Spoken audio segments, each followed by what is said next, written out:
আসসালামু আলাইকুম। আমি মোহাম্মদ নিশান বাবু। আজকে আমরা ইংরেজি গ্রামারের ভার্ব নিয়ে আলোচনা করব।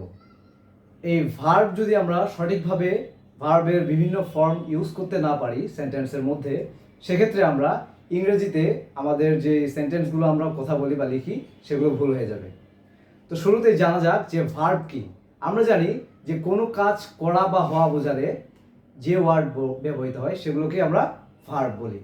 তো আজকে আমরা ভার্বের প্রকারভেদ সম্পর্কে জানবো। যে ভার্বের প্রকারভেদগুলো আমাদের যদি জানা থাকে তাহলে আমরা বিভিন্ন ধরনের যে অক্সিলারি ভার্ব, মোডাল ভার্ব কোনগুলো, মেইন ভার্ব বা এই ধরনের যে ভার্বগুলো আছে সেগুলো আমরা আইডেন্টিফাই করতে পারবো। তো শুরুতে দেখা যাক যে ভার্বের প্রকারভেদ। ভার্ব ভার্ব মেইনলি দুই প্রকারের। ভার্ব প্রধানত দুই প্রকারের। একটা হচ্ছে ফিনিট ভার্ব, আরেকটি হচ্ছে নন ফিনিট ভার্ব। এখন ফিনিট ভার্ব কাকে বলে, নন ফিনিট ভার্ব কাকে বলে? আমরা একটা সেন্টেন্স খেয়াল করি যে আই রিড নিউজ পেপার। এখানে এই যে রিড আছে, এই রিড দ্বারা আমার পুরো সেন্টেন্সটা কি করছে, একটা সম্পূর্ণভাবে সেন্টেন্সের মধ্যে অর্থ প্রকাশ করছে যে আই রিড নিউজ পেপার, আমি একটি বই পড়ি বা একটি সংবাদ পড়ি। এরপরে দেখা যাক যে হি প্লেস ফুটবল। এই জায়গায় প্লে কি করছে, প্লে প্লে হচ্ছে খেলা করা। সে ফুটবল খেলে। এই প্লে দ্বারা বা এই ভার্বটা দ্বারা কি আমার সম্পূর্ণ যে অর্থটা আছে সেন্টেন্সের মধ্যে পুরোটাই আমার ফুটিয়ে তুলেছে। তাইলে এই ধরনের যে ভার্বগুলো আছে যেগুলো আমার মেইনলি মানে স্ট্রং ভার্ব যেগুলোকে বলে, যেগুলোকে অ্যাকশন ভার্ব বলে, সেগুলোকে আমরা বলি মেইনলি ফিনিট ভার্ব। এবং নন ফিনিট ভার্ব কোনগুলো? এবং এই যে আমাদের ইংরেজিতে অনেক ধরনের আমরা ভার্ব দেখতে পাই যেগুলো কি আমাদের সেন্টেন্সের মধ্যে ডিরেক্ট ভার্ব হিসেবে কাজ করে না। যেমন I want to buy a car. Suppose আমি লিখি যে I want to buy a car. তাইলে এই জায়গায় আমি একটা কি, আমি একটা কার কিনতে চাই। আমি এই যে ওয়ান্ট, এই ওয়ান্টটা হচ্ছে আমার ফাইনিট ভার্ব বা মেইন ভার্ব। আর এই যে টু প্লাস বাই, এই যে টু বাই আছে, এই টু বাই দ্বারা আমার কিন্তু পুরো সেন্টেন্সের সম্পূর্ণভাবে অর্থটা প্রকাশ করে না। তাহলে এই যে টু বাই, এই ভার্বটাকে বলা হচ্ছে মেইনলি নন ফিনিট ভার্ব। নন ফিনিট ভার্ব মূলত দুই প্রকারের। একটা হচ্ছে জিরান্ট, আরেকটা হচ্ছে পার্টিসিপল। যদিও আমাদের প্রাথমিক লেভেলে জিরান্ট এবং পার্টিসিপল এটি নিয়ে খুব একটা না পড়লেও হবে। আমরা যখন পরবর্তী ধাপে আলোচনা করব ভার্ব নিয়ে, তখন জিরান্ট এবং পার্টিসিপল নিয়ে বিস্তারিত আলোচনা করব।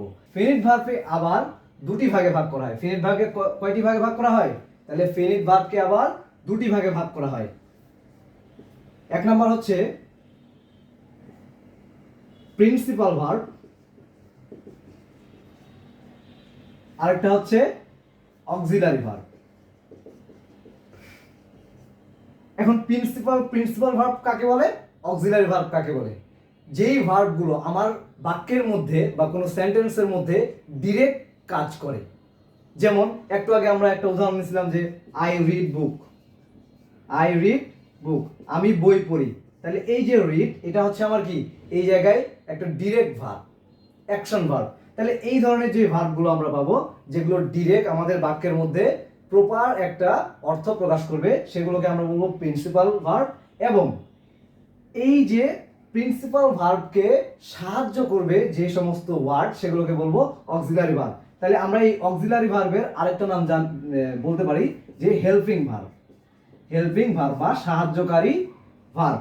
তাহলে সাহায্যকারী ভার্বগুলো কেমন হতে পারে?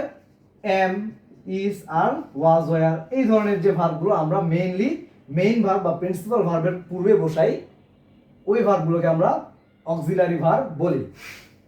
এখন আরেকটি বিষয় আমাদের খেয়াল রাখতে হবে যে এই যে প্রিন্সিপাল ভার্ব, এটাকে আবার দুটি ভাগে ভাগ করা হয়। কয়টি ভাগে ভাইয়া? দুইটি ভাগে। একটি হচ্ছে ট্রানজিটিভ ভার্ব, আরেকটি হচ্ছে ইনট্রানজিটিভ ভার্ব। Intransitive verb. তাহলে ট্রানজিটিভ ভার্ব কাকে বলে? একটি সেন্টেন্সের মধ্যে যদি আমার সাবজেক্ট অবজেক্ট দুটোই থাকে, মানে আমার ভার্ব সাবজেক্ট অবজেক্ট সবই থাকে, তাহলে সেটাকে আমরা বলি ট্রানজিটিভ ভার্ব। আর যে সকল সেন্টেন্সের মধ্যে শুধুমাত্র সাবজেক্ট এবং ভার্ব থাকে কিন্তু আমরা সেই সেন্টেন্সের কোনো অবজেক্ট খুঁজে পাই না, সে সমস্ত ভার্বকে বলা হচ্ছে ট্রানজিটিভ ভার্ব। সাপোজ এরকম যদি একটা সেন্টেন্স থাকে যে হি গোস, সাপোজ এরকম একটা আছে যে আমার এই জায়গায় সাবজেক্ট আছে, আমার ভার্ব আছে, কিন্তু আমার এই জায়গায় প্রপারলি কোনো অবজেক্ট নাই, মানে সে যায়, সে যায়, সে কোথায় যায় এটা তো বলা নাই।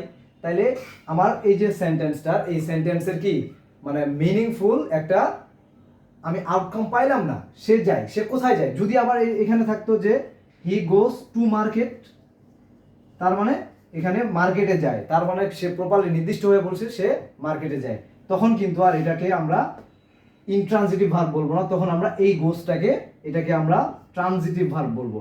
আর যদি এখানে টু মার্কেট অর্থাৎ আমাদের অবজেক্ট না থাকে তাহলে এই ভার্বটাকে আমরা বলবো ইনট্রানজিটিভ ভার্ব।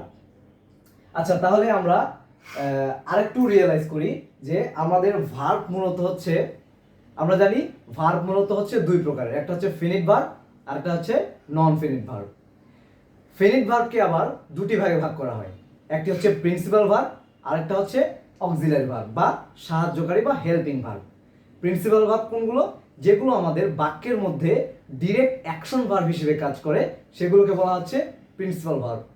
আর যেই ভার্বগুলো আমার এই প্রিন্সিপাল ভার্বকে সাহায্য করে বিভিন্ন সেন্টেন্স তৈরি করার ক্ষেত্রে সেই ভার্বগুলোকে আমরা বলবো যে অক্সিলারি বা হেল্পিং ভার্ব। তাহলে এরপরে প্রিন্সিপাল ভার্বকে আবার দুটি ভাগে ভাগ করা হয়, একটি হচ্ছে ট্রানজিটিভ ভার্ব আর একটা হচ্ছে intransitive verb.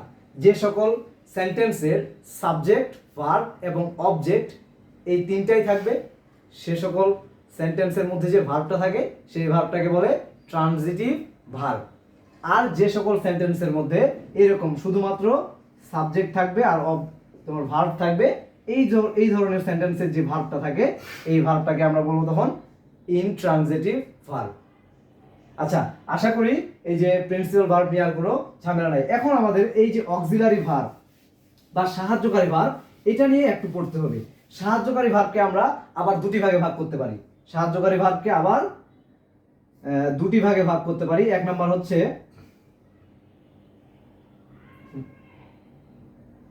B verb, have verb,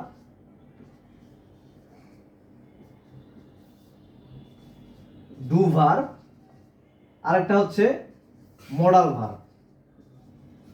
modal verb, sorry আমি প্রথমে বলছি যে এই জায়গায় অক্সিলারি ভার্বটাকে আমরা টোটাল চারটা ভাগে ভাগ করতে পারি, একটা হচ্ছে be verb, have verb, do verb এবং মডাল ভার্ব। তাহলে বি ভার্ব কোনগুলো? Am, is, are, was, were, এগুলো হচ্ছে আমার বি ভার্ব। হ্যাভ ভার্ব কোনগুলো? হ্যাভ ভার্ব হচ্ছে হ্যাভ, হ্যাজ এবং হ্যাভ। আর ডু ভার্ব কি? ডু ভার্ব হচ্ছে ডু অথবা ডাস, এগুলো হচ্ছে আমার ডু ভার্ব। আর মডাল ভার্ব কোনগুলো? আমরা জানি মডাল ভার্ব হচ্ছে can, could, shall, should, may, might, would, এই যে ভার্বগুলো আছে এগুলোকে আমরা মডাল ভার্ব বলি। তাহলে আমাদের ভার্ব সম্পর্কিত যে ভার্বের প্রকারভেদ আমরা এখন কিন্তু খুব সহজেই একটি সেন্টেন্সের মধ্যে একটি ভার্বকে দেখলেই চিনতে পারবো এই ভার্বটা কি আমার প্রিন্সিপাল ভার্ব নাকি অক্সিলারি ভার্ব, নাকি অক্সিলারি ভার্বের মধ্যে be verb, have verb, to verb অথবা মডাল ভার্ব, অথবা আমরা ট্রানজিটিভ অথবা ইনট্রানজিটিভ ভার্ব খুব সহজেই এখন আমরা চিনতে পারবো। তো আজকের ভিডিও এই পর্যন্তই। সবাই ভালো থাকবেন, সুস্থ থাকবেন। আসসালামু আলাইকুম।